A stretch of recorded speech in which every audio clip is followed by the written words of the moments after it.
boa tarde, boa noite, pessoal. Então, estamos começando mais um Conexão Automotiva com a embaixadora do Balconistas do Brasil, Cris Piuga. Estamos com um convidado especial hoje, meu querido chefinho, Ricardo Martins. Alguns já conhecem ele, quem não conhece vai conhecer hoje. Consegui pegar ele nessa viagem ao Rio Grande do Sul, nosso paulista, que tem muitos sotaques e muitas culturas diferentes. Então a gente trouxe ele na Semana Farroupilha para contar um pouquinho da história da jornada dele e como que ele caiu no ramo automotivo, porque a minha curiosidade hoje é essa, né? Se caiu de paraquedas, se estudou para isso, qual a formação dele, ele vai contar um pouquinho para nós sobre a trajetória. Então, Ricardo, estamos ao vivo, conte com o nosso do Olha Top o Chuí, que nem diz o Júlio César. Quem é o Ricardo hoje? Bem, primeiramente, como você diz, bom dia, boa tarde, boa noite, né? É um prazer estar aqui com você, Cris, uma honra. Estar aqui no Rio Grande do Sul também é mais ainda uma honra, é um estado que eu gosto demais de estar aqui, um povo maravilhoso que sempre me acolheu muito bem. Então sempre é um privilégio muito grande estar aqui. A minha jornada ela é longa assim no bom sentido, né? Porque a gente passou por várias fases, né? Minha vida foi por várias fases. E como você falou sobre como entrei nessa área, né? Eu comecei no Senai, isso lá acho que em 92, mais ou menos. Quando eu era menina ainda, 14 anos, estava naquela fase ainda do que fazer, do que não fazer, né? A gente veio de uma família muito simples. Então, na época, eu entrei no Senai para fazer alguma coisa, né? E na época, a mecânica automotiva foi uma das vagas que pintou para mim como oportunidade. Então, eu abracei essa oportunidade da mecânica automotiva, fiz lá por 2 anos, e na sequência do Senai, aí foi quando eu já encaixei dentro de uma concessionária, né? Da extinta Lada, né? Olha que carro, que marca de carro, né? Então, na época não era. Conheci, essa é nova para mim. A Lada era um carro russo na época, né? Quando o mercado brasileiro começou a abrir as portas para importação, né? De novos carros. A Lada foi um dos carros russos, um carro russo que chegou no Brasil na época, né? Então, tinha algumas concessionárias no Brasil e eu tive o privilégio de trabalhar nessa concessionária por um bom tempo. E lá foi minha carreira, né? Onde eu tive o privilégio de trabalhar com mecânicos de alta qualidade e ali aprendi muita coisa. Aí depois dali, trabalhando ali, a Lada infelizmente passou por um declínio, no qual ela foi se fechando, né? Infelizmente uma marca que não se sustentou ao longo do tempo. E depois dali saí e eu fui trabalhar numa rede de franquias, né? Que hoje também é extinta, né? Que é a antiga Vargas Serviços, que era uma rede de franquia que era ligada à antiga Varga, né? TRW na época, né? Então eles tinham as franquias, onde eu trabalhei lá por muitos anos. Lá também trabalhei por muito tempo como mecânico e continua. Muitos mecânicos começaram no Senai. Então. E depois o gurizinho da concessionária, como chama, depois que sai do Senai. O gurizinho da concessionária. Então. Foi esse gurizinho. E foi legal porque, assim, de todos os mecânicos que trabalharam, eu era o único que vinha dessa progressão, né, de mecânico, né, que começou com o Senai e tudo, né. E na época o Senai era muito forte, assim, para até hoje mas assim, era muito bem quisto, era muito bem visto quem tinha Senai, né. Então você tinha muitas portas na época, né. Então, aí nessa franquia, e assim, antes de falar da franquia, né, só para salientar, eu comecei como ajudante, né, auxiliar de mecânico. Eu lembro ainda um episódio que você me fez lembrar agora, que eu tinha lá na época um chefe, o nosso, não sei se meu ex-patrão vai ver essa live ou não, o China, né? Ela vai longe. O China, um cara que eu tenho um carinho muito grande. Eu lembro de um episódio que eu limpava muito oficina, né? Então eles faziam limpar a oficina primeiro, limpar a ferramenta, sabe? Assim, fazer pequenas coisas para dar valor, né, ao trabalho, para depois você seguir para realmente na manutenção. Eu lembro do episódio onde eu fui erguer um carro e eu ergui o carro no cavalete e esqueci de soltar as rodas. Aí eu peguei e falei, caramba, né? E ele como punição, né? Ele fez eu abaixar o carro, soltar as rodas, erguer de novo e fiquei mais uma semana de castigo limpando o sino e lavando o banheiro. Mas isso eu não considero como ruim, pelo contrário, eu considero como um aprendizado, porque isso fez com que, a partir daquele momento, a gente prestasse mais atenção. Porque a mecânica, daquele momento, você percebe que você começa a entender que a mecânica ela é uma profissão assim, de muita atenção, né? Mas enfim, ali foi uma progressão e depois na rede de franquia, no qual eu estava comentando, trabalhei lá por mais um bom tempo, até sair de lá, né? E no qual recebi na época uma proposta para trabalhar nessa empresa multinacional, né? No qual entrei como consultor técnico e dali o meu mundo começou a mudar, né? De consultor técnico foi para fazer outras operações, né? Não só ser técnico, mas cuidar de outras operações. Ali eu passei, ali foi uma escola fantástica na minha vida. Não vou nem citar nomes aqui de pessoas, porque eu vou deixar de fora alguém que até é ruim, mas assim, são pessoas maravilhosas que passaram na minha vida, me ensinaram coisas maravilhosas. Ali eu aprendi um monte de coisa. E depois, acho que foi em 2014, que eu não saí de lá, entrei numa uma autopeça. Não tem a foto aqui, né, do pessoal. Tem ali a autopeça de Ribeirão, né? Foi lá em Limeira, mas essa foto foi tirada lá em Ribeirão Preto, numa corrida Stock Car, no qual a gente ganhou uma premiação lá de um fornecedor, sabe? Foi lá na autopeça que eu trabalhei, mas trabalhei por pouco tempo nessa autopeça. Aí depois de lá eu entrei na... Pode falar a marca aqui? Pode, não tem problema. Eu trabalhei na BFX, que é uma fábrica de metal borracha, né? E nessa fábrica, lá eu entrei já como coordenador comercial, né? E até na época foi até engraçado que quando a minha antiga chefe me convidou para trabalhar lá como coordenador comercial, eu falei para ela, mas eu nunca trabalhei no comercial. Ela falou assim, mas não tem problema, eu quero você como comercial porque você não tem esses vícios de mercado, eu queria uma pessoa que eu pudesse ensinar. Eu falei para ela assim, se a senhora tem tempo de ensinar, eu tenho tempo de aprender. Né? Então, quer, né? A gente não pode ter medo, né, de encarar os desafios do dia a dia e vamos para frente. Aí foi ali que eu comecei a entender o que é comercial, entender o que é uma venda, entender falar com o cliente, a entender algumas negociações, enfim. Ali fiquei por 8 anos. E ali foi onde eu aprendi a desenvolver todo o meu trabalho, até virar coordenador de vendas, onde eu comecei também a ganhar algumas responsabilidades, principalmente na atuação de carteira de clientes, fazer as primeiras negociações, que foi um desafio enorme. Eu imagino. Né? Porque a gente é com técnico, né? A gente fala de produto, fala de peça. E daqui a pouco você está ali negociando comercialmente com o cliente, é um outro mundo, sabe? É uma beirinha da parte de promotora também, né? É um desafio, eu sei, porque quando eu comecei a sair de dentro da oficina mecânica para ir para a parte do comercial, eu achei que eu não ia dar conta, mas eu vi que eu dou conta, assim. Não, mas quem quer... É exatamente o que aconteceu contigo, quem quer corre atrás. Quem quer corre atrás. Eu lembro que ainda nessa empresa, eu precisava desenvolver um trabalho no campo, porque essa empresa ela nunca teve uma atuação no campo assim com promotoria, com palestra, com nada. Então eu tive que desenvolver todo o material técnico, sabe, desenvolver uma estrutura de promotoria. E apesar que nessa multinacional que eu trabalhei, eu já vinha com uma bagagem de aprendizado, né, por ter sido consultor técnico. Eu também andava bastante com os promotores, né, mas eu não tinha uma responsabilidade de coordenar promotores, né.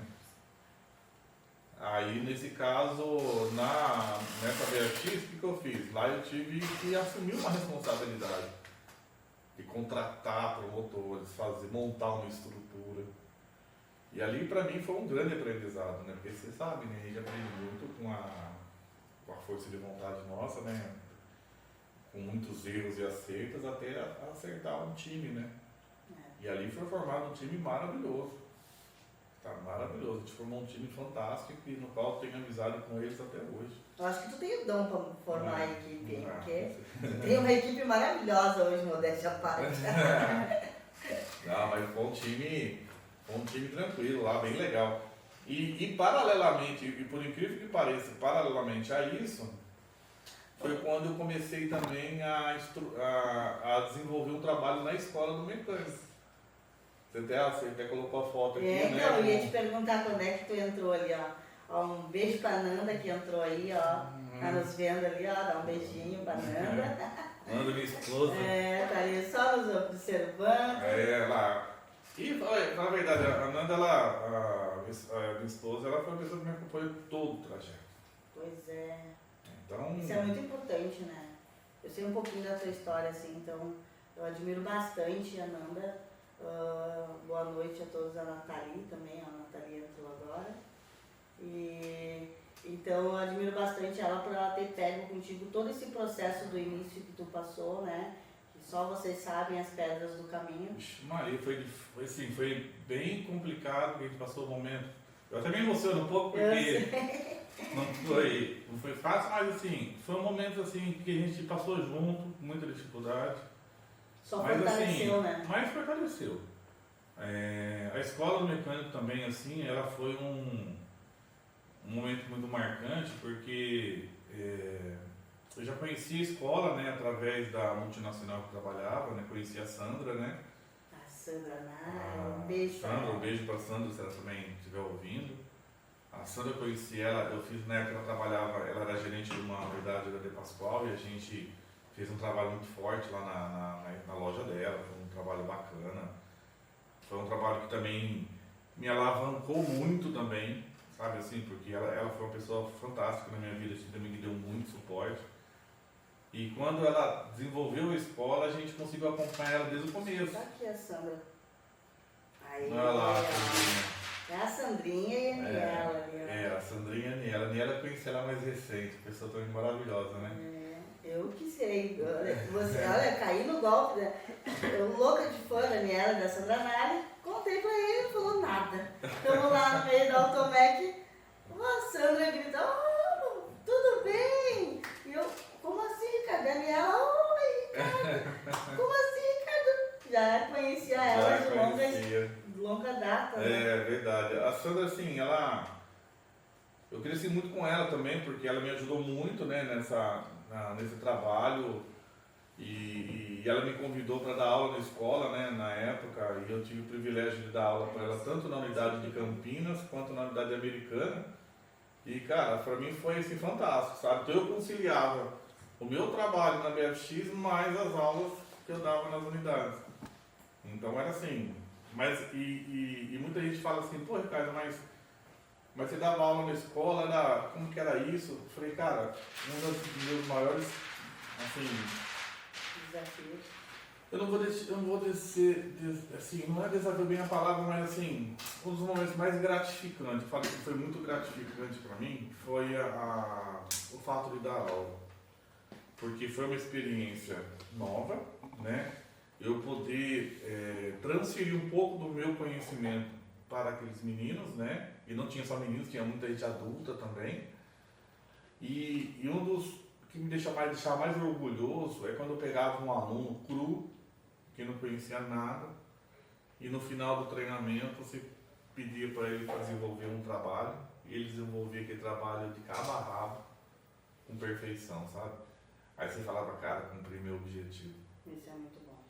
Então isso foi um dos momentos mais fantásticos. E também não posso esquecer do lugar da escola também da minha filha, né? Porque minha filha me acompanhava todos os sábados. Pois é, já era quase professora, pelo que eu tô sabendo também, né? Não sei se ela vai acompanhar lá, assim, se ela vai assistir a live, mas ela, todo sábado ela ia. Ela vai assistir depois, cara. Ela vai ela ia todo sábado. No podcast, então vai ficar registrado. Lá em Americana até a turma queria usar ela para fazer, como é que chama aquela assim, ser uma garota propaganda da escola, né? Mas ela, assim, né, como eu, todos os ela assistia todas as aulas, não só a mim, como os outros professores também. Só não foi pro ramo automotivo porque não era pra ser. Mas adora carro, viu? Adora carro. Adora carro. Adora o ronco do motor. Adora uma turbina. Adora também. Entendeu? Aí nesse período todo surgiu foi fazer 2 anos, vai fazer 2 anos agora que eu saí da empresa da BFX, já faz 2 anos e pouquinho que eu recebi a oportunidade de estar hoje na VGC, né? Das marcas Recrim e CGR, no qual o nosso diretor, né? O nosso querido César Boresi, que até tá internado, coitado, espero que ele esteja assistindo, espero que ele se recupere logo. Beijo, César, cara muito humano, maravilhoso. Muito humano. Trata todos como um filho, né? Isso foi uma das coisas que eu mais gostei, assim, quando eu viajei, uma das, né? E a Cássia também, o Alexandre, nossa, que nem os Alexandre chamam de chefe, né? Quem tem chefe é índio, bicho. Eu não sou chefe, não. Mas é que não adianta, né? O carinho que a BGC tem pelos funcionários. Quando eu vi o seu César arrumando ali a camisetinha do colega lá, o cabelinho, eu disse, olha só, o carinho tu vê, né? A gente vê pelos pequenos detalhes. Verdade. É muito bom o jeito que ele trata, ele também te trata como uma pessoa de igual, assim. Sim, e a gente jantou também, ele conversou, parecia que, nossa, eu nem tava com o meu diretor ali, né? E ele é bem, vamos dizer, humano. Pra ele não tem distinção, assim, de quem tá lá em cima ou tá lá embaixo, ele trata todo mundo com igualdade, com muito respeito. Isso foi o que mais me cativou, assim, para poder aceitar trabalhar com o César, sabe? Foi esse respeito, esse carinho, sabe? Essa autonomia que ele me deu para fazer o trabalho no mercado e no qual a gente vem trabalhando hoje, né? Então, sou muito grato a ele, também não posso esquecer também lá da Cleide também, né? Que é a nossa gerente interna e também vem dando todo o suporte. Uma pessoa muito fantástica também. Tenho muita gratidão por ela também. Beijo, Cleide! Né? E tem, assim, essa é um pouco, né, do resumo da nossa história, né, Cris, no qual a gente está aí junto, né, fazer quase 1 ano junto, né? Vamos fazer quase 1 ano junto. Né? Passa voando, né? Esses desafios, né? A gente sabe que não é fácil, o mercado automotivo é um mercado dinâmico, não para. E como é que... E essa foto aqui foi em alguma feira? Essa aqui foi quando eu trabalhava ainda na DFX, né? Foi uma feira, se não me engano, acho que foi de Curitiba. Se não me engano foi Curitiba, né? A gente estava participando. Até tem uma foto aqui, por coincidência, tem uma foto aqui do Nauraci, né? Que é o nosso final do Nauraci, que ele é representante aqui do teu estado do Rio Grande do Sul, que infelizmente ele faleceu, né? A gente está aqui só de passagem também, né? Então. Mas faz ele parte, deixa algumas lembranças. E a outra foi na Interlagos. Na outra foi em Interlagos, né? Que a gente estava lá patrocinando uma corrida lá de Opala. Nossa, que corrida fantástica. Aquela foi muito bacana. Foi uma corrida noturna. E a gente teve a oportunidade de ficar nos boxes. A corrida dos boxes. Foi uma corrida assim que foi marcada. Deu para levar toda a família, sabe? Levar todos os meus filhos, né? A minha esposa ali, então foi uma experiência assim, fantástica, sabe? Imagino, porque eu fui na Stock Car e na Fórmula Truck, nossa senhora, emoção direto, assim, emoção a cada acelerada. Eu sou suspeita pra falar de acelerar, né? Eu nem gosto, né? Por isso que eu fiz questão de te buscar no aeroporto de Maré. E aqui tá um dos nossos queridão também, que foi lá nos visitar no stand, né? Verdade. Um cara fantástico, né? Aqui nessa foto aqui foi ainda pela BFX, foi lá em Fortaleza. Top. Né?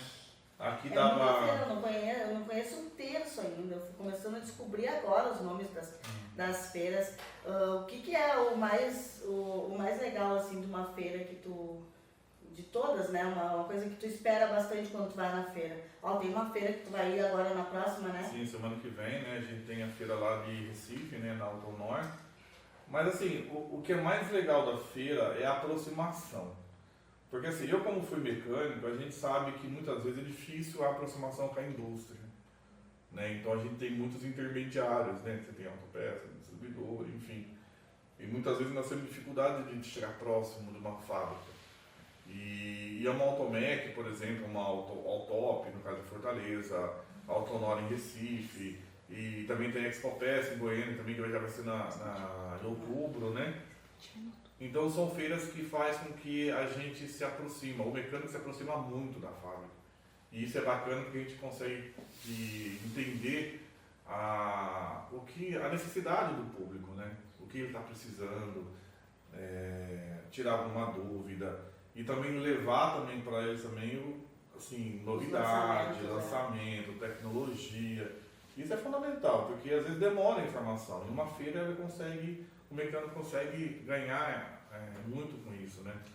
E a exposição das peças, eu lembro que a gente botou uns coxins e a gente colocou um coxim parecido com o outro e mudava só a posição. E a gente fez a pegadinha com o mecânico, qual que é a diferença de um do outro? Eu acho que nenhum soube dizer pra mim. Verdade. Lembra? E a gente, nem eu sabia, daí o cara falou, tá aqui, um sobe e um era assim, a voltinha do coxim, né? E os buraquinhos eram um pouquinho maior, e o outro era mais abaixo, o buraquinho menor.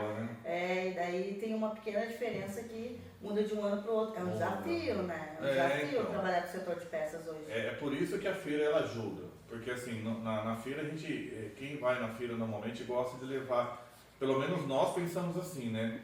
Vamos levar para a feira o que é de novidade, o que é de interessante para que o mecânico, o aplicador, tenha a noção do que é A, o que é B, né?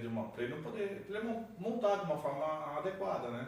Sim, a aplicação, né? Tira todas as dúvidas já que nem todas as fábricas podem estar presentes dentro das oficinas, né? Com o aplicador, que nem eu digo, o aplicador é o formador de opinião e o vendedor também, então eles estão ali de igual para igual. E aí a gente tem que passar para eles da forma que dá, que lá também tem as palestras técnicas, né? Além de nós expondo nas feiras. E a conexão, como tu disse, né? Conectando pessoas, pegando o contato, o telefone, passando essa informação, passando catálogo digital, que é uma das coisas que os mecânicos adoram hoje, a gente ter um catálogo digital com aplicação, com a nossa linha ali, tanto a linha original quanto a linha de reposição, né? E o que mais te motiva a trabalhar nessa área? O que tu mais gosta dessa área, assim? Cara, eu acho que cada dia é um desafio novo. Esse teu cara, é difícil de escolher, né? É difícil, porque assim, para cada viagem que a gente faz, ou a cada feira que a gente participa, eu falo que é uma emoção diferente, porque não só da emoção de você estar lá, né, de preparar tudo, mas estar em contato com o público, né, meu? Ali, cada cliente que entra no seu stand para tirar alguma dúvida é um desafio, porque você não sabe o que ele vai perguntar, né, você não sabe o que ele quer, mas assim, a aproximação com esse pessoal é maravilhoso. Outra coisa interessante é rever os amigos, rever as pessoas, como é que fala? Que a gente cruza no dia a dia no mercado, a troca de experiência, sabe? Então acho que o fato de a gente poder estar ali trocando experiência com as pessoas, não só com o público, mas também com outras fábricas, né? Com outros parceiros, colegas de trabalho também, ou de outros estandes, isso é maravilhoso, porque cada dia é um aprendizado, né, Cris? Isso é Ninguém verdade. pode falar que sabe tudo. Não tem como, eu também aprendo todos os dias. Inclusive, eu também fiz curso na Escola do Mecânico, sou uma das pessoas que ainda faço. E eu digo pro professor, nosso professor também, ele é professor ele é mecânico e gerente. Se não me engano, ele é supervisor ou gerente da Audi, né? E ele aprende com nós. Então tem muita coisa que não sei, mas eu vou descobrir, e ele não tem vergonha de dizer. Isso é uma das coisas que eu mais parabenizei ele, né? E a Escola do Mecânico está sempre apoiando também o projeto da Conexão Automotiva. Inclusive, estava falando com o William ontem, ele vai falar com o pessoal, que a gente está sempre envolvido, estão sempre com bolsas para o pessoal, e eu acho isso muito legal. Eu sou uma das pessoas favorecidas, né, que faço o curso com eles aleatoriamente quando eu não estou em viagens, né, mas as portas estão sempre abertas para todos. E me diz uma coisa, qual que é o teu maior desafio hoje como gestor? Eu vou descobrir isso hoje. Como que é o teu maior desafio hoje? Porque assim, eu sei que eu prefiro assim, trabalhei no setor do CRM com mais de 12 mulheres e era uma guerra. Então, quando eu fui trabalhar no setor de peças na Via Porto, com meninos, a maioria era 90% era meninos, Eu acho que tinha 3 com a minha supervisora, eu e mais uma menina na expedição, que ela entrou bem depois, eu coloquei ela inclusive. Então, eu acho que foi mais tranquilo e toda vez que eu trabalhei no meio da oficina, eu gostei bastante de trabalhar mais com os meninos porque eles têm um nível de ensino e não de competição, né? Não que todas as mulheres compitam, mas a gente sabe que o nível, e eu vou dizer assim, hormonal das mulheres é bipolar, o dia das TPM, então é muito conflito, é muito mais, eu acho, né? Com mulheres do que tu trabalha no setor com homens, né? Sim, é verdade, sim. Não é assim, nós temos um Brasil multicultural, né? Então, onde você vai, você tem uma cultura diferente, um modo de pensar diferente. E um dos desafios que eu falo é você entender e você fazer com que o seu produto chegue para esses produtos, chegue para esse público de acordo com a necessidade deles. A nossa empresa, a Vigersi, é uma empresa assim, bem familiar, uma empresa que tem a sua cultura interna, já tem o seu mercado, mas a gente hoje nós estamos num desafio porque a gente entrou numa briga de leões, né? Você sabe que hoje existem marcas que estão aí há 40, 50 anos no mercado, que basicamente dominam esse mercado. E não é fácil você entrar nessa briga pequeno, vulgo pequeno, vamos chamar pequeno porque a Recrim não é tão pequena assim, e você ganhar um espaço, né? Porque os grandes querem sufocar os pequenos, não deixam os pequenos crescerem, né? E eles sabem que se deixar espaço, o pequeno ele vai ganhar espaço mesmo. Principalmente, né? Se ele corresponder bem, né? Exatamente. Então o grande ele fica muito antenado. Só que o grande, apesar de ele ficar muito antenado, ele deixa muita brecha. Então a gente tem que buscar essas brechas, entendeu? Então o nosso desafio é esse, encontrar essas brechas, no qual já estamos encontrando. Hoje a Recrim vem crescendo no mercado, né? A Vigersi vem crescendo no mercado e ela vem incomodando, começa a incomodar os grandes. As pedrinhas, né? E começa a entrar na pedrinha e você percebe que eles estão preocupados, porque qualquer movimento que a gente faça hoje no mercado, você percebe que vai vir uma resposta. Sim. Então, eu acho que assim, isso mostra que a nossa empresa ela vem incomodando. E essa incomodação é bom para nós, porque mostra que eles estão olhando para a gente. Sim. Antes eles não olhavam e agora eles estão olhando. É que nem os feedback ruim, né? Exatamente. Faz a gente evoluir. Então você pode reparar, principalmente no sul do país, né, aqui no Rio Grande do Sul, a gente tem um mercado muito bom. Então, assim, e o nosso desafio é esse, sempre buscar oportunidade. Eu falo sempre assim, não vamos bater de frente, não, vamos encontrar o nosso espaço. Exato. E aos poucos a gente vem encontrando. Então, nosso desafio é esse, é buscar achar nosso espaço. E aos poucos a gente vem conseguindo. E buscar o diferencial que a gente tem hoje, né, da diferença das peças de lançamento e a logística também. Como que funciona, assim, a logística da Recrim hoje? Porque nós temos dois centros, né? Um é da parte administrativa e a outra é da expedição lá, né? Que ficou Alexandre.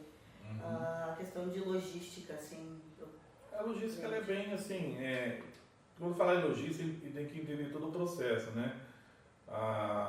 Como nós somos importadores, a gente não tem essa questão de produção, né? Então a gente tem um perfil um pouco diferente de uma indústria que tenha o processo produtivo. Então, de repente, o nosso desafio na questão da logística é fazer com que tudo se case. Desde o momento que é feita a compra, né, do produto, ela tem um tempo para chegar no Brasil. Então, assim, a nossa diretoria que cuida da parte de compra, ela tem que casar tudo isso. Casar a necessidade de compra, casar a quantidade que ela vai comprar, quando ela vai chegar. E isso tem que estar casado com a necessidade do cliente, a necessidade de mercado, a demanda de mercado. Porque se a gente compra por emoção, eu vou comprar esse produto porque tá barato lá fora, então eu já vou trazer para ter. Mas se eu não tenho demanda daquele produto, se torna um negócio caro para a gente, porque é um produto que chega, vai ficar no estoque e não se vende. Então tem que estar muito bem casuístico e tem que estar muito bem alinhado. Então nós temos importação chegando basicamente a cada 20 dias, 15, 20 dias, 30 dias, temos importação chegando todo mês basicamente. E é um desafio, né? Porque a gente pega o lançamento também, né? Sim, e o lançamento, eu vou falar para vocês, não é o que é o pior cenário, mas é o cenário mais desafiador. Porque vamos pegar um carro novo que está no mercado. Vamos pegar vou chutar um carro qualquer aqui, um CR-V. Estou chutando um carro qualquer, que está no mercado. É um carro que vai começar, de repente lançou agora em 2024, 2025, é um carro que vai começar a dar defeito num coxinho, numa bucha daqui em 2 anos. Com exceção do novo Kwid. Os Kwid não tem ano certo. Então, vai começar a dar um problema 2, 3 anos, 4 anos, dependendo do carro, até 5, 6 anos. Então você vai trazer um produto para um carro desse, então você tem que tomar cuidado, porque senão você vai trazer um produto, vai ficar parado no estoque 4, 5 anos. E o mercado de reposição, muitas vezes, ele não absorve isso. Porque ele só vai começar a absorver quando ele perceber que tem a demanda. Né? Nenhum distribuidor vai comprar uma peça para deixar no estoque. Vou deixar no estoque porque eu acho bonito deixar no estoque. Sim. Né? Então, ainda mais do jeito que está as coisas. Não vai como está o mercado atual, né? Então ele vai se respaldar. Ele quer que o fornecedor tenha para atender ele. Só que quando o fornecedor tem, ele não vai comprar só para ajudar o fornecedor, entendeu? Ele vai comprar sob demanda deles, então não vai comprar. Tirei. Aí, foi. Sai que não foi convidado para lá. Então, e a questão da garantia também. Então, só finalizando o processo logístico, a partir do momento que entra um pedido para nós, e tendo os itens em estoque, é rápido. O processo entra um pedido para nós, do momento que você recebe e implanta o pedido no sistema, aí dali vai para a separação, né? Onde o Alexandre que você comentou, ele vai com o time dele, vai separar a mercadoria, como se fosse uma feira, né? Vai separando a mercadoria, montando os kits que tem que montar. Aí é no máximo, exagerando, 7 dias. Aí 7 dias, ali já está pronta a mercadoria para faturar, fatura e é o tempo depois de cada estado, né? Da transportadora, né? De sair de São Paulo, né? Nós somos de São Paulo até. E vai para todo o Brasil. E vai para o Brasil todo, né? Qual é o espaço que nós já estamos do Oiapoque ao Chuí, como diz o Júlio César? Quantos, assim, tu já tem uma noção de quantos estados tu... Todos os estados. Que tu já tenha visitado, assim? Que eu tenha visitado. Porque, eu acho que uma das partes mais difíceis, mais desafiadoras é essa, né? Passar mais tempo fora do que dentro de casa. Não, É uma das partes que pra quem tem família, né? Tu tem 2 filhos. Pra quem tem família, filho, não é fácil. Mas assim, hoje eu tenho uma família mais estruturada, né? Então, e o casal já adulto também. Meus filhos já são grandes, um menino de 27, minha filha tem 20, os dois estão estudando, estão namorando. A minha esposa também trabalha e é lógico, eu entendo que quando ela está em casa, ela tá falando para mim esses dias, né? Quando você está sozinho, eu estou sozinho em casa, né? Não tem com quem brigar, né? Ela fala, não tem com quem brigar. Né? Eu até falo para ela, você quer ir em casa, mas você quer brigar, né? Mas assim, eu entendo. Mas assim, eu ligo para ela todos os dias, basicamente, a gente conversa. Né? Então a gente sempre está conectado, né? Independente disso, né? Então assim, o Brasil é grande mesmo, é desafiador, entendeu? A gente tem que estar presente no mercado, não tem como. O mercado, se você não se fazer presente, o mercado ele é rápido, ele é dinâmico, ele absorve o seu produto, mas ao mesmo tempo que você não estiver no mercado, ele também te esquece. Isso é verdade, eu vejo porque eu escuto muito assim, teu trabalho é muito importante, tua presença é importante, tanto do aplicador até o vendedor, né? Sim. Porque é a atualização do mercado, né? Ficar por perto para atualizar e nós aprender com ele também o que eles necessitam, o que eles precisam, né? Eu estou gostando bastante assim de ser promotora e representar todo o Rio Grande do Sul. E eu acho a única parte mais difícil. Eu não tenho filho, né? Então eu tenho meu esposo, mas eu tenho meus sobrinhos. O Anthony tem 4 anos. E tu viu ali, né? Então uma das coisas que eu quero te perguntar também é que tu caiu aqui direto no encontro de carros, né? Para famílias automotivas. Mas nós vamos perguntar daqui a pouquinho sobre isso. Então me diz uma coisa. E a questão do controle de peças que faltam, assim. E o mecânico pede, ele manda pra gente lá a foto. A gente tenta desenvolver o mais rápido possível, né? A gente tenta diminuir muito esse tempo, né? Porque o processo de produção ou o processo de desenvolvimento de um produto, ele não é rápido, ele é lento.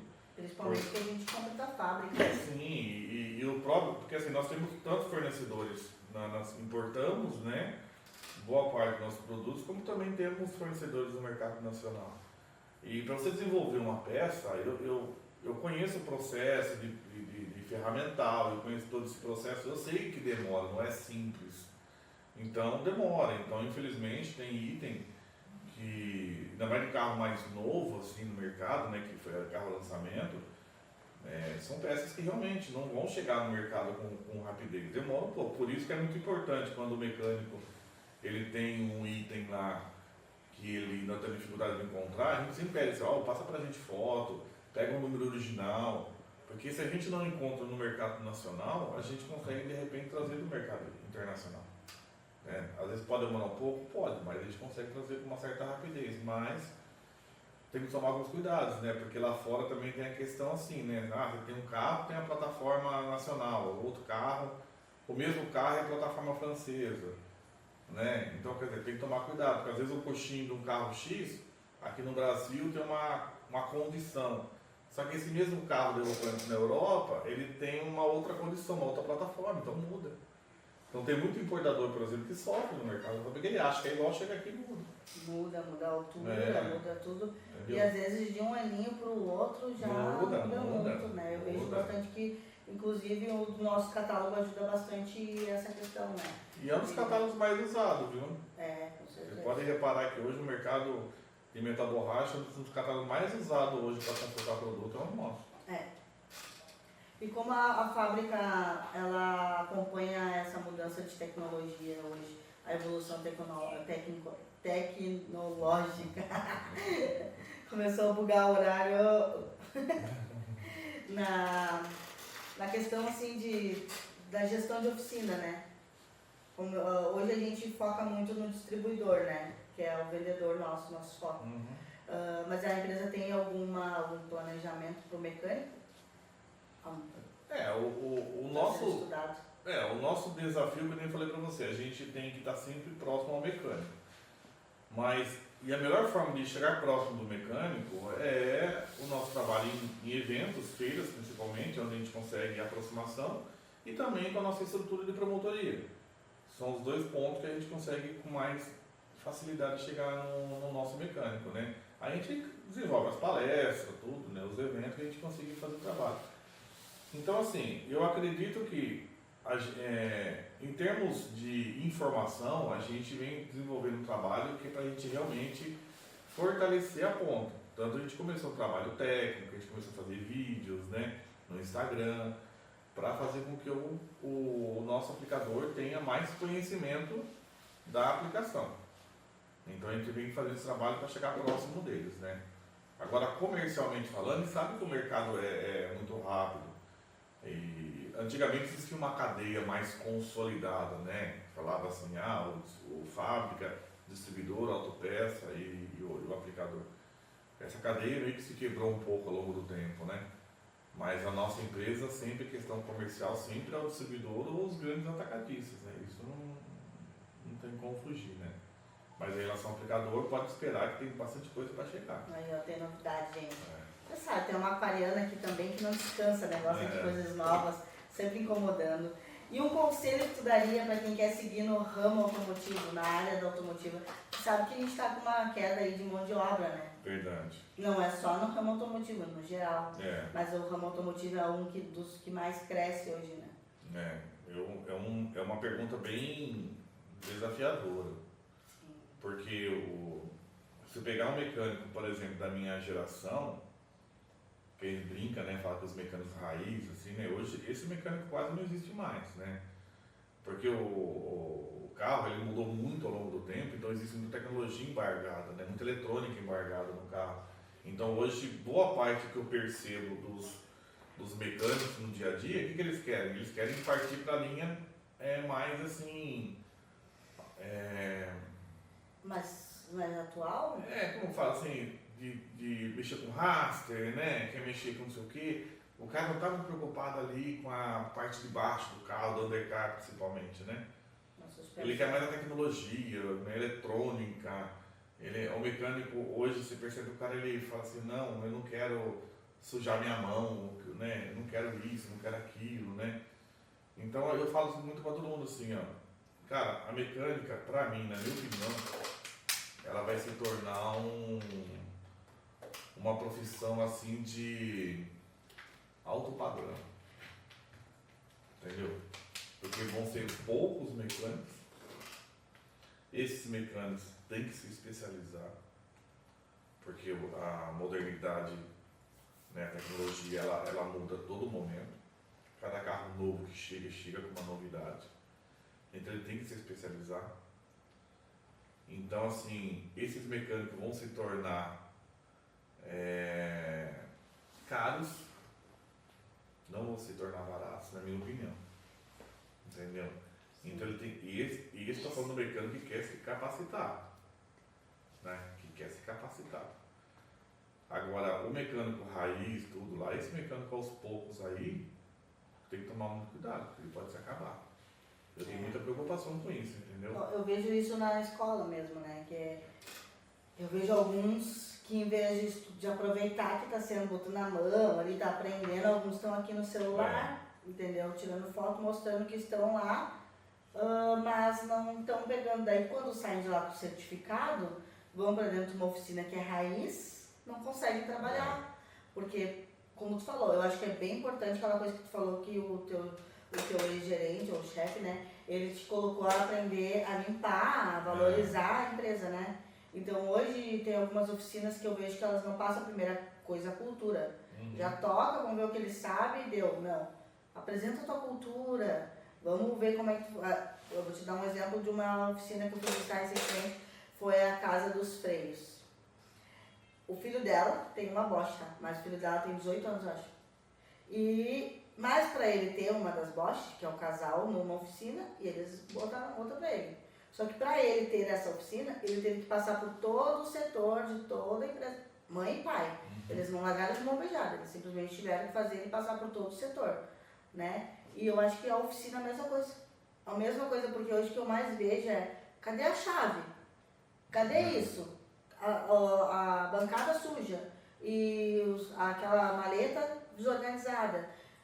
Hoje, graças a Deus, algumas oficinas que eu visito bastante, eu elogio bastante, quem está me vendo aí sabe, eu elogio e diz, parabéns, que bonito e tal, tudo organizadinho. Por quê? Porque daí ali já passou uma cultura, mas tem outras que não.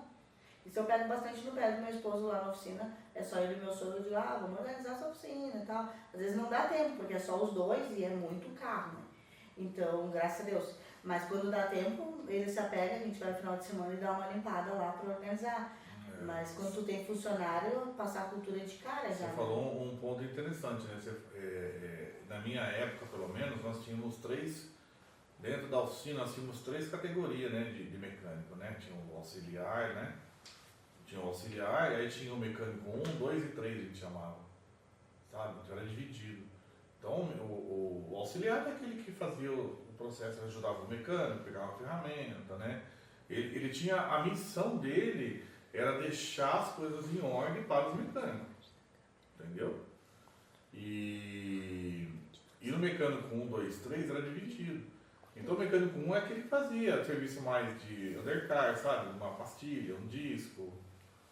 O 2 já mexia de repente com um cabeçote, não sei o quê. E o 3 é aquele que fazia tudo, sabe? Tanto é que quando na oficina, muitas vezes quando trabalhava com China lá, motor, por exemplo, a gente tirava o motor, eu tinha que desmontar o motor inteiro, lavar, entendeu? Pôr na bancada, forrar com um jornalzinho bonitinho, separar todos os parafusos M10, M12, M8, tudo bonitinho, separado bonitinho, deixar o manual aberto na página da montagem do motor, colocar o bloco no cavalete, entendeu? E deixar pronto, porque ele só montava o motor à noite. Entendeu? Nossa. Ele só montava à noite. Aí quando terminava o expediente 6 horas da tarde, aí todo mundo ia embora, aí ia lá e montava. Meu marido gosta de se deixar. O né? bonito só quer trabalhar de noite, né? Por causa do o silêncio, silêncio. concentração, ele fala bastante sobre Porque, concorda, você está mexendo no coração do negócio ali. Entendeu? Um erro que você comete. E é o entendeu? motor, né? É o motor. Imagina, né, você montar errado e você perder todo um. Tu monta o carro, tá andando, daqui a pouco o cliente É, vai viajar do nada, né? Só que assim, hoje o mecânico no dia a dia, por isso que eu falo com o mecânico, hoje, na minha opinião, o mercado devia categorizar o mecânico mesmo, sabe? O mecânico não podia entrar, sair de um Senai, sair de um curso qualquer e já entrar na oficina e querer mexer no raster. Não, pera aí, meu amigo, não vai mexer no raster não, cara. Você vai lá arrancar aquela roda lá, você vai fazer um freio, você vai fazer uma O suspensão. que é um raster? Né? Você vai mexer no... Vivendo e aprendendo. É um aparelho, né, que o pessoal usa para fazer a leitura, né? A leitura de registro eletrônico, a leitura de um... Pra mim é um scanner. É um scanner, um Um raster, scanner. a gente chama assim, né? Vivendo Mas... e aprendendo. Eu vou montar um dicionário do mecânico. Preciso os gaúchos ficar mais próximos dos paulistas, né? Pra entender um pouco mais. Mas entendeu? Então assim, eu acho que o mecânico deveria ter essas categorias, sabe? Para o cara quando chegar num ponto de mexer no equipamento eletrônico, ele saber o que está fazendo. Ser um mecânico sério, né? Ou você, hoje, por isso que eu falo, hoje você encontra mecânicos bons, que têm um custo elevado, que para você ter ele na tua oficina você vai ter que desembolsar um salário interessante, ou você vai encontrar muito picareta no mercado, infelizmente. E agora com essa mudança de tributação que está vindo aí, o código IVA e coisa nada, vai reduzir, né? Vai reduzir e vai abrir mais mão de obra, porque não é todo mundo que vai segurar o balanço e manter umas portas abertas.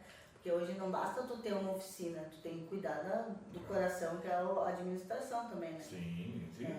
A administração é lado a lado com a tua mão de obra ligada do meio da oficina. Então, se não tiver, muitas pessoas não souberem administrar, não adianta. Hoje não basta tu só sair de uma oficina, tá lá meu funcionário ótimo, maravilhoso, ele vê minha ordem de serviço lá, mão de obra tal. Tem algumas oficinas que ocultam essa parte justamente por causa disso, né?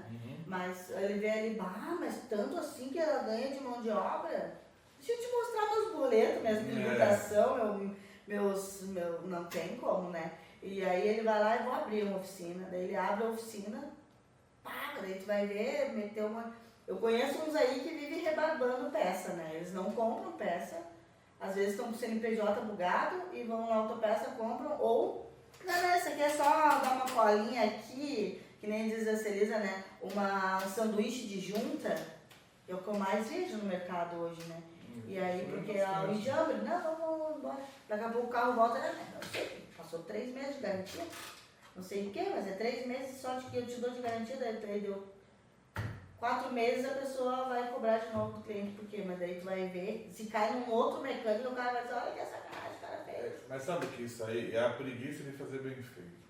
Demora um pouco, mas faz direito, né? Porque uma coisa que eu aprendi com o meu ex-chefe, ele sempre falava assim, o tempo de você fazer errado, ou o tempo de você fazer certo é o mesmo tempo de fazer errado. E às vezes demora mais quando tu tem que corrigir. Exatamente, então o tempo é o mesmo. Então assim, se você optar em querer fazer o que é mais barato, é por isso que eu tomo muito cuidado, ainda mais nas palestras, que a gente faz as palestras dos mecânicos, né? Toma muito cuidado com o que é muito barato. Inclusive eu ia falar isso agora sobre as peças, né? Exatamente. Então, porque, cara, eu falo que no mercado não existe mágica, sabe? Não existe um negócio, uma peça que custa R$100, a outra custa 30. Alguma coisa tem aí. Alguma coisa errada. Ou o cara está supervalorizando um produto, ou esse cara aqui não está ganhando dinheiro, né? Então, existe tem que tomar um cuidado, tem que dar uma balança. É que não eu falo, você tem um produto que custa 100, o outro custa 105, o outro 95. Pô, beleza, então você vê que está mais ou menos próximo ali. Porque hoje, ainda mais com a questão de importação... E das falsificações de peças. Cara, a gente, assim, desculpa gente, mas muita gente quando importa das mesmas fábricas, importa dos mesmos locais. Não tem muito segredo, você entendeu? Salvo um ou outro lá que tem um trabalho diferenciado, mas não é muito diferente o negócio. Agora, aqui no processo produtivo, no processo de borracha mesmo, que eu conheço um pouco mais, Os fornecedores são mais ou menos os mesmos, entendeu? Então, assim, não tem muito segredo. O que muda, às vezes, é o processo produtivo. O cara consegue ter um processo mais enxuto, mais barato, né? Ou um processo mais automatizado, então ele consegue reduzir a questão de mão de obra. Mas, no geral, não tem uma discrepância tão grande. Então, e o mecânico que vai atrás de preço é o que mais se complica, você pode reparar. Sim, eu vejo bastante. Você pode reparar. Todo mecânico que liga, que ele faz reclamação de um produto, você pode reparar que quando ele fala as marcas do produto, são as marcas mais baratas. Sim, e a aplicação também, que às vezes a gente vê os enjambres que eles fazem nas aplicações, que daí a gente vai ver quando vai para o processo de garantia que foi mal aplicado, né? Ou não soube. Cara, na dúvida, chama a fábrica, chama a promotora, vamos descobrir como que aplica direito, certinho, porque às vezes tem coifa, bieleta, alguma coisa ali muda de um carro para o outro, às vezes, é só uma bieleta, não vou saber, não, muda pelo modelo do carro, às vezes, o tipo de aplicação, né? E daí, às vezes, por não mostrar, ou vergonha, ou sei lá, aí, principalmente porque hoje, eu vou te dizer assim, aumentou muito mais a promotoria feminina no mercado, né? E a gente, não é que a gente saiba mais, mas como a gente trabalha com a linha de suspensão, normalmente a gente já está mais alinhado com a situação, daí.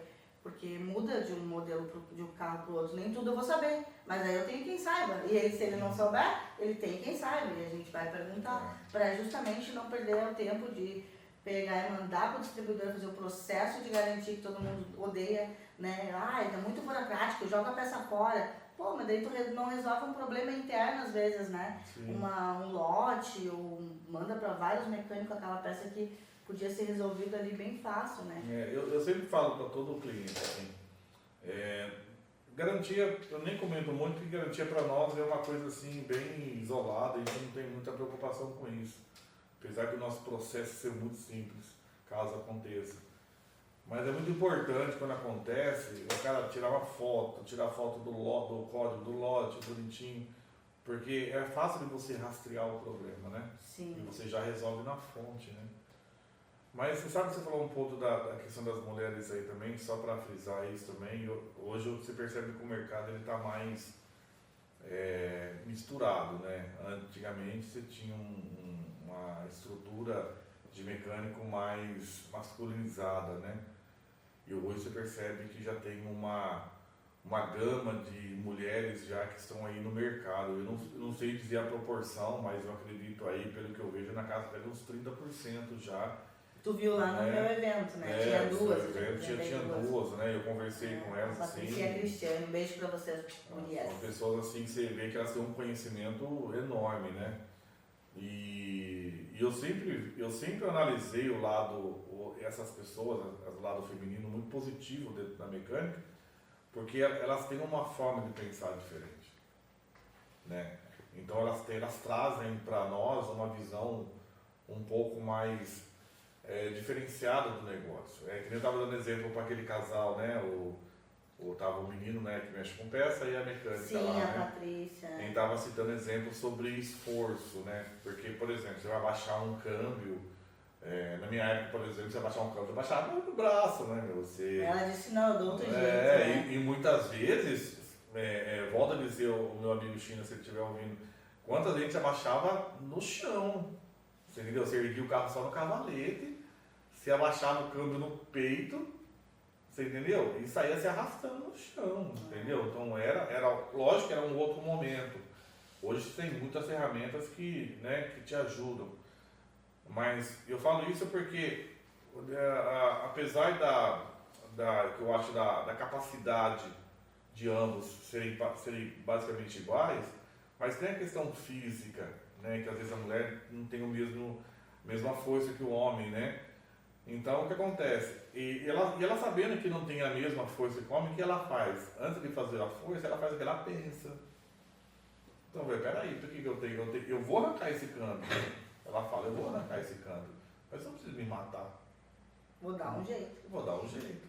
É onde que eu falo que o homem ganha, porque o que acontece? Aí ela vai fazer o quê? Ou ela acha uma ferramenta. Não, fala que o homem ganha também porque ele aprende. Ah, entendeu? Entendeu? Porque aí o que acontece? Quando ele vê a mulher fazendo com maestria o trabalho de esforço, sem fazer o esforço, ele fala assim, cara, eu me matando e é desgramada conseguindo fazer mesmo, né? Sem fazer esforço nenhum. E você acha que ele vai fazer esforço depois de novo? Vai nada, ele vai usar a mesma ferramenta. A Cris também deve ser, né? Mas como eu tenho mais contato com colegas da Patrícia, eles falaram muito bem dela pra mim, assim, elogiaram bastante. Mas para nós finalizar, o que tu achou do evento do setor automotivo da Cris Piuga? Conexão automotiva com os parceiros lá, a Ive. É fogo, hein, Cris? Você me mostrou um outro lado, né? Porque Então. A gente ouvia falar, porque você sempre comenta, mas a gente não conhecia de perto, né? E pra mim foi uma baita experiência. O homem caiu no aeroporto, aí eu pedi pro meu marido buscar ele lá, de Maréia. Saí 3 horas da manhã de São Paulo, cheguei cansado. Caiu direto no encontro de carro para famílias automotivas. Foi buscar de Maréia no aeroporto. Falei que ia. Só que meu marido se comportou, né? Eu queria que ele desse uma arrancadinha. Ela tava aprontando, ela queria que o marido dela acelerasse a Maréia lá. Não vou assustar o homem, não. Ele levou pra lá. Não, imagina fazer isso não. Mas que bom que tu foi, que tu conseguiu. Mas tá de parabéns, Cris, pelo evento. Eu acho que foi bacana de ver um público bem família.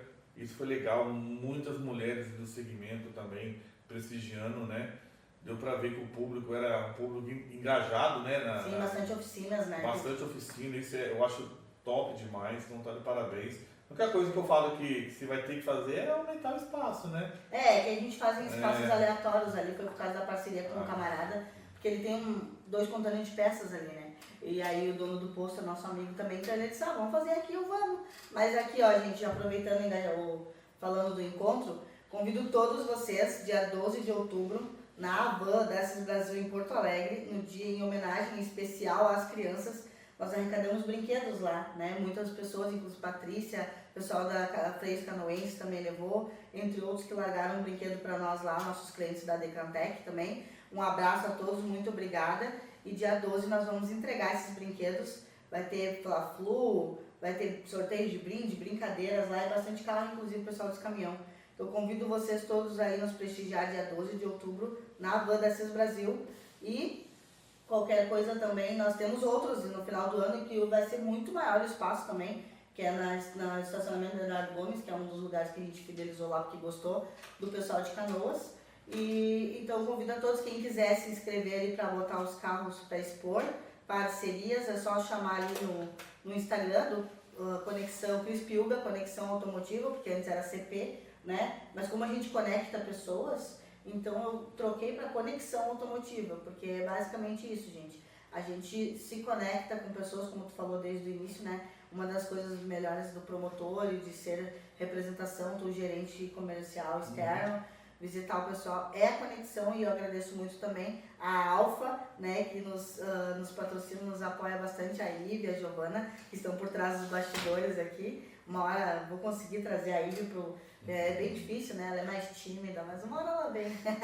De vez em quando eu roubo umas cenas dela, tipo, vem, ela vem. Mas então tá, vamos finalizando. Manda um abraço aí pro teu pessoal que tá assistindo.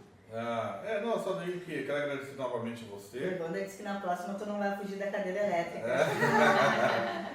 E o churrasco, eu não consegui pegar o churrasco. Sim, caiu numa chuvarada aqui. Chuvarada danada, menina, eu não consegui pegar o churrasco, mas na próxima a gente pega. Na próxima, sim. Mas assim, quero agradecer, volto a agradecer a minha diretoria, o Cezinha, né, a Cássia, que são pessoas maravilhosas na empresa, sou muito grato a eles, a toda a minha família, meus amigos, né? E até a todos vocês, sabe? Assim, a equipe de promotoria toda da empresa, eu acho que o meu trabalho só faz sentido quando vocês também fazem o trabalho de vocês, entendeu? Então, se a gente trabalha em equipe, trabalha em harmonia, a tendência é as coisas funcionar. Então, sou muito grato a cada um de vocês. Muito obrigada. Tá? Conte conosco do Oiapoque ou Chuí. Eu gosto dessa frase quando o Júlio César fala. E quem quiser também seguir também nas redes sociais também, né? No Instagram também, a gente costuma fazer bastante vídeo, né?